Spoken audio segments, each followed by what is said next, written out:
你还在玩你的 Xbox 吗？我是说 Xbox Series X 或者 S。我这台 Xbox Series 好难读，我这台 Xbox Series X 还是在发布的时候立刻抢的。当时它的热度远不及 PS5，并没有很难抢。可是我才玩了2年就放着吃灰了，点解嘞？如果你问我为什么会买 Xbox 呢？其实这和我的第一台游戏主机有关，那就是 Xbox 360。虽然当年它有著名的3红事件，很幸运的是，我当年的主机并没有遇到过。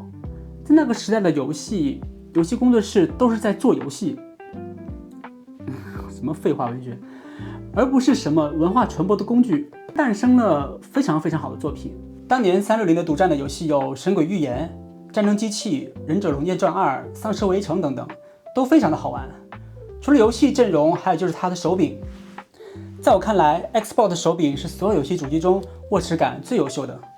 也正是因为这种情怀，让我在本时代继续选择了 Xbox Series X。你是不是忘了？少了一个世代 ，PS4 还有那个 Xbox One 呢？下期。先来回顾一下 Xbox 的配置吧。这台 X 在硬件上有一些明显的优势，它配备了8核心的 AMD Zen 2处理器，频率最高可达 3.8 赫兹，搭载了12 teraflops 的 AMD 的 RDNA2 图形处理单元，超越了 PS5 的 10.28 teraflops， 还有16GB 的内存和 1TB 的 SSD 存储，并且支持 4K 杜比世界120帧。我们可以说，就原始的图像性能而言， Xbox Series X 其实是优于 PS5 的。在拿到 XS 之后，我和你们一样订阅了 Xbox Game Pass 服务，当时价格非常便宜。在开始的2年里，我通过 Game Pass 玩了许多游戏。随着时间的推进， Xbox 又把 EA 和育碧这个游戏也加入了进来，再然后又收购了老滚的开发商贝塞斯塔，之后终于在2023年微软把动视暴雪也纳入麾下。这次的收购使微软旗下的第一方工作室阵容更加庞大，涵盖了多个知名的 IP 和工作室。但这些都不是促使我回归 Game Pass 的关键，或者回归 Xbox 的关键。我在第1期视频讲过了，这几年都习惯了躺着玩掌机了。在工作了1天后，回到家只想躺着，很少会拿起遥控器，打开电视，准备好手柄，坐在沙发。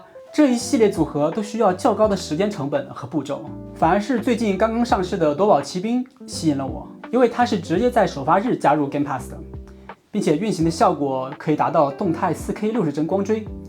看来还得是第一方才能真的发挥出主机的实力啊！而且呢，由此可见，一款独占或者限时独占的游戏才能吸引人继续使用游戏服务。现在购买1年终极版本的 Game Pass， 在某些地方价格很便宜哦，自己找。如今我们再打开 Xbox 的 Game Pass 目录，可以说非常丰富，各类优质的游戏应有尽有。首先是刚刚上架不久的夺宝奇兵，这款备受期待的经典倒斗游戏吸引了大量玩家还有影迷。而且游戏素质非常过硬 ，AM 站的评分现在是87分 ，IGN 也给到了9分。Xbox Series X 提供了更强大的向后兼容性，支持 Xbox One、Xbox 360和 Xbox 原版游戏。此外，很多旧款游戏通过增强版，可在 Series X 上以更高的分辨率帧率运行。还有我最喜欢的就是快速恢复这个功能，这个功能呢可以让你快速的回到你上次玩的游戏，这对于喜欢快速切换游戏的玩家来说非常方便。这个功能真的很神奇，你可以随意的关闭主机，即使拔掉电源再插回去，原本打开的游戏也不会退出，依然可以立刻游玩。如果你再把电源的选项设置为睡眠模式，也是可以做到像 Steam Deck 一样即开即玩的。通过使用 Xbox 这个 APP， 你可以在手机或者平板上随时浏览 Xbox Game Pass 的游戏库，发现新游戏，还能远程下载游戏到主机，主机会在后台自动完成下载。等你回到家时，游戏已经准备好了。还有一个优势就是 Xbox Series X 支持与 PC 跨平台共享存档。通过 Xbox Game Pass 在 PC 上使用 Xbox 这款软件，可以将游戏进度同步到云端，实现 Xbox 主机和 Windows PC 之间的无缝切换。这样，玩家在主机上的游戏进度是和 PC 端存档是互通的。即使旅行出差，也可以通过游戏笔记本继续玩 Xbox 上面的游戏。感谢你听我分享了这么多，是不是觉得 Xbox 还蛮有价值的呢？别再继续吃灰了，下期见，拜拜。